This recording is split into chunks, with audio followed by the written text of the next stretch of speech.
Berdasarkan apa? Berdiri dan tersenyum? Jalan kucing kah? Apa gunanya menyebut BWAP sebagai Soul of Miss World kalau pemenangnya bahkan tidak diberi spot di 20 besar? Ada hal-hal di balik layar yang tidak semua dari kita tahu. Hello everyone, I'm Yusul Kim and welcome back to my YouTube channel. Guys, yang lagi nonton, gimana kabarnya hari ini? Apakah dalam kondisi yang baik saja? Atau mungkin sebaliknya ya? Apapun yang terjadi, jangan menyerah ya guys. Ayolah semangat and fighting. Oh iya, buat kalian yang mungkin mau muteran sama aku di Instagram, nanti langsung aja follow @yusulkim. Tenang aja guys, langsung aku follow beko. Dan buat kalian yang suka banget sama seblak, coba deh guys kerupuk seblak kering ini. Ini rasanya mantul banget ketika kalian makan pakai nasi. Pedasnya itu berasa, dia rasanya gurih dan juga renyah. Packagingnya juga mantul banget, cantik banget. So, buat kalian yang pengen jadiin ini sebagai buah tangan, cocok banget sih. Selain itu mereka juga punya menu yang lain. Ya, menu nggak tuh, ada tahu bulat, terus ada juga kerupuk mawar, dan ada juga mie gulung. Jadi kalian pilih nih mana yang kalian suka. Buat kalian juga tertarik untuk cobain, nanti bisa langsung mampir ke tab produk aku ya guys. Thank you so much. Dan sekarang kita akan lanjut ke topik pembahasannya. Well guys, dalam video kali ini kita bakal bahas tentang update topik seputar dunia perpejenan. Langsung aja kita mulai dari topik yang pertama. Di topik pertama kita bakal bahas tentang hashtag RIP BWAP yang lagi viral di kalangan pageant lovers Indonesia. Lantas what happened? By the way teman-teman, sebelum kita bahas tentang hashtag ini, mungkin kita bakalan kenalan dulu dengan Monica Kezia yang mendapatkan penghargaan tersebut. Siapakah Monica? Nah teman-teman, berdasarkan informasi yang aku dapatkan dari Beauty Indonesia, Monica Kezia Sembiring itu lahir di Medan pada tanggal 5 Januari 2002 dan dia merupakan anak kedua dari dua bersaudara. Monica merupakan lulusan SMA Negeri 1 Medan pada tahun 2019 yang menjadi salah satu sekolah favorit loh di Medan. Dia kemudian melanjutkan studi S1 di Universitas Diponegoro, mengambil jurusan Teknik Kimia dan berhasil lulus dengan predikat Cum Laude pada tahun 2023. Nah, setelah lulus kuliah ya, dia itu mengikuti ajang Miss Indonesia mewakili Sumatera Utara dan berhasil menjadi Miss Indonesia 2024 yang mengantarkannya dalam ajang Miss World 2025. Dalam misinya ketika menjadi finalis Miss Indonesia, dia ingin menjadi pelopor pemberdayaan perempuan di tempat kerja, bidang pendidikan, dan pelestarian lingkungan di seluruh Indonesia dengan memperluas akses pendidikan dan juga peluang karir untuk perempuan, terutama di daerah pedesaan seperti yang dikutip dari laman Miss Indonesia. Dan dari sumber yang sama juga disebutkan bahwa dia pernah berpartisipasi dalam pembangunan desa seni di salah satu desa di Jawa Tengah. Dia melakukan pengadaan teknologi bagi salah satu smart village di Jawa Tengah. Dan setelah mendapatkan gelar Miss Indonesia, Monica semakin aktif dalam berbagai kegiatan sosial, membuat program pengadaan air bersih, pembicara, dan juga model. Alright, jadi sepatutnya bagaimana informasi sekilas mengenai Monica Kezia. Adapun dalam ajang Miss World 2025 yang digelar di India, dia berhasil menyabet dua penghargaan bergengsi nih guys, yakni Beauty with a Purpose atau kemudian disingkat dengan BWAP dan juga Best in Talent atas penampilan bakat pianonya di atas panggung. Wah, amazing banget kan? Dan dalam ajang tersebut, Monica juga masuk dalam Top 40. Nah teman-teman, setelah melihat bagaimana Monica yang masuk ke dalam Top 40 nih, pageant lovers, terutama yang dari Indonesia, itu sudah memberikan berbagai macam reaksi. Dan di sini ada tanggapan dari PMD Lingkungan 3 yang sekarang itu lagi viral teman-teman, di mana akun tersebut menuliskan seperti ini. Apa sebenarnya yang kau nilai? Sejujurnya kami bingung. Selama Grand Final, para peserta sebagian besar hanya berdiri di atas panggung, tidak ada proses evaluasi yang terlihat, tidak ada kinerja transparan yang dinilai. Dan kemudian tiba-tiba Top 40, Top 20, Top 8 diumumkan. Berdasarkan apa? Berdiri dan tersenyum? Jalan kucing kah? Itu hanya terjadi setelah mereka sudah dipanggil ke daftar teratas. Jadi, siapa yang benar-benar mengevaluasi dan kapan itu terjadi? Apakah itu gaun malam, senyumnya, atau hanya pilihan para judge atau para hakim? Mari kita bicara tentang pekerjaan nyata. Jika kita melihat seluruh perjalanan, Monica Kezia Sembiring melakukan segalanya dengan benar. Dia memenangkan tantangan bakat.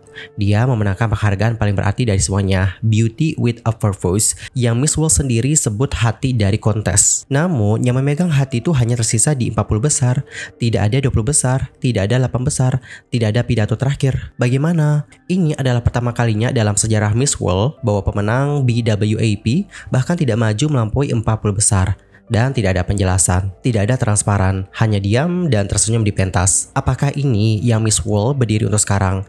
Apakah kita masih merayakan tujuan? Atau hanya pertunjukan? Apakah kita menghargai pembuat perubahan sejati? Atau hanya optik yang baik? Karena apa yang kita lihat terasa lebih seperti pertunjukan naskah daripada perayaan yang adil tentang dampak perempuan. Ini bukan kebencian, ini adalah patah hati. Karena ketika seseorang seperti Monica yang menyentuh kehidupan di seluruh dunia dengan tujuannya, empati, bakatnya diam-diam disisihkan. Kita harus bertanya, apa yang benar-benar dihormati di sini? Dunia sedang menonton, dunia melihat pekerjaannya, dan apakah hakim melakukannya atau tidak? Tuhan melihat, orang yang tahu setiap hati melihatnya. Monica mungkin tidak memenangkan mahkota, tetapi memenangkan sesuatu yang lebih dalam, yakni hati orang-orang. Mahkota yang sesungguhnya yang tidak terbuat dari emas atau berlian, tetapi tujuan dan integritas yang itu miliknya. Dan itu adalah sesuatu yang tidak dapat diambil oleh hasil. Terima kasih. Oke teman-teman, jadi seperti itulah bagaimana postingannya. Dan ini juga menjelaskan alasan dibalik adanya hashtag RIP BWAP, yaitu dikarenakan itu teman-teman. Di sini untuk PJ Lovers itu kayak bertanya-tanya, mengapa ya untuk Monica itu hanya masuk ke dalam top 40 gitu? Kenapa hanya masuk ke sana? Terlebih dia juga menang 2 penghargaan loh guys. Mulai dari tantangan bakat sampai Beauty with a Purpose. Kayak netizen itu bertanya-tanya loh, dia kan udah menang Beauty with a Purpose ya. Kok bisa ya dia itu hanya bisa masuk 40 besar? Aspek penilaiannya kayak gimana nih? Apa aja sih yang dinilai? Begitu. Jadi di sini netizen itu hanya butuh transparansi, butuh kejelasan. Apa-apa saja yang dijadikan aspek penilaian oleh para juri di sana. Begitu guys. Sementara itu netizen yang lain juga turut memberikan komentar di mana mereka mengatakan, aku sangat sedih karena Miss Indonesia sudah pernah menang 2 kali di BWAP Fast Track dan juga Talent, tapi masuk top 40. Juga kalau lihat tahun-tahun sebelumnya yang menang BWAP bisa dari top 40 seperti top 20 atau top 8, bahkan bisa jadi pemenang juga. Sedih, kecewa, bingung, itulah yang kurasakan saat mendengar kabar bahwa Monica Kezia Sembiring, wakil Indonesia di Miss World, hanya berhenti di top 40. Padahal Monica bukan sekedar tampil baik, dia stabil, konsisten, dan bahkan terus menunjukkan grafik performa yang meningkat selama masa karantina.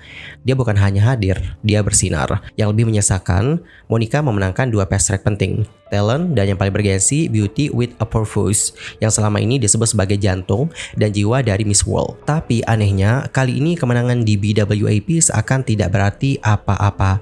Apa gunanya menyebut BWAP sebagai Soul of Miss World kalau pemenangnya bahkan tidak diberi spot di 20 besar? She truly deserves better. Maka saat perjuangannya tidak dihargai, rasanya seperti semangat itu dipatahkan begitu saja.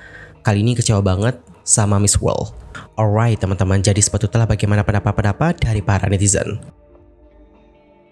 Sementara itu untuk Monica sendiri pada hari Senin yang lalu melalui broadcastnya menuliskan, hai semuanya, aku hanya ingin mengucapkan terima kasih atas semua cinta dan dukungan. Telah menjadi perhatian saya bahwa banyak tuduhan dibuat untuk gaun dan perancang penampilan Grand Final saya. Tolong percaya dan ambil kata-kata saya bahwa hasilnya tidak ada hubungannya dengan penampilan saya malam itu. Saya bisa memberi Anda setidaknya selusin perwakilan yang seperti yang ingin Anda katakan. Memiliki tampilan Barbie, riasan, dan rambut yang sempurna, gaun pageant-able, Miss World-able, dan lain-lain. Tetapi masih belum sampai ke potongan pertama. Ada hal-hal di balik layar yang tidak semua dari kita tahu. Hal-hal yang terjadi di balik pintu tertutup. Jadi, tolong berbaik hati dengan kata-kata Anda dan berhenti menyalahkan desainer berbakat dan pekerjaannya. Terima kasih. Alright, jadi seperti itulah bagaimana statement dari Monica, di mana dia menegaskan bahwa untuk hasilnya itu tidak ada hubungannya dengan penampilannya pada malam itu guys. Dan dia juga meminta agar kalian tidak menyalahkan desainernya dan juga pekerjaannya. Begitu. Alright, kalau kalian sendiri usai melihat bagaimana topik yang satu ini, gimana nih guys pendapat kalian? Antar komen ya di kolom komentar. Next, ke informasi yang berikutnya kita bakal bahas tentang Rachel Gupta yang telah memberikan 1-2 kata untuk yang sekarang menggantikan posisinya. Nah teman-teman, seperti yang diketahui bahwa CG Opiazza telah menggantikan posisi yang sebelumnya dipegang oleh Rachel Gupta. Opiazza sendiri disuguhi penobatan akbar pada hari Selasa oleh eksekutif MGI, termasuk oleh Nawat di MGI Hall di Bangkok, Thailand. Tanpa menyebutkan nama Opiazza, Gupta mengaku dalam konferensi pers bahwa baru-baru ini dia berdoa untuk pemerintahan pemegang gelar Filipina itu, sambil berharap bahwa yang terakhir tidak akan mengalami pengalaman seperti yang dialaminya. Dalam klip yang direkam oleh outlet media India yakni The Savira Times, dia mengatakan, Aku yakin dia pasti merasakan banyak hal sekarang. Dia pasti merasa bahagia, menjadi ratu baru. Dia pasti merasa bingung, sedikit gugup, dan juga takut. Sejujurnya, aku berdoa untuknya. Hatiku bersama dengannya. Aku harap kepada Tuhan bahwa dia tidak mengalami hal yang sama seperti yang aku alami. Tapi kenyataannya adalah bahwa ini adalah organisasi yang dia pilih untuk bekerja sama. Kemudian Rachel menegaskan kembali bahwa dia memiliki banyak rasa hormat untuk Opiaza sambil mengingatkannya terakhir untuk dapat melindungi dirinya sendiri dan tidak membiarkan siapapun membuatnya merasa tidak nyaman selama masa pemerintahannya nanti. Lebih lanjut, Rachel mengatakan, "Aku sangat menghormatinya, dia berasal dari negara yang indah dan aku benar-benar berdoa agar dia memiliki pengalaman yang baik dengan organisasi. Pesanku kepadanya adalah untuk melindungi dirimu sendiri dan ketahuilah bahwa ketika mereka menunjukkan warna asli mereka yang akan mereka lakukan, aku akan ada untukmu dan tolonglah aman. Tolong lindungi dirimu sendiri dan jangan biarkan siapapun membuatmu merasa nggak nyaman atau menjadi sasaran." Alright teman-teman, jadi sebetulnya bagaimana statement dari Rachel Gupta kepada CG Opiaza yang diketahui sekarang ini menggantikan posisinya. Well, seperti yang dibahas sebelumnya, Rachel Gupta mengumumkan pengunduran dirinya sebagai Miss Grand International 2024, di mana dia mengklaim bahwa MGI sebagai tempat yang toksik dan juga negatif.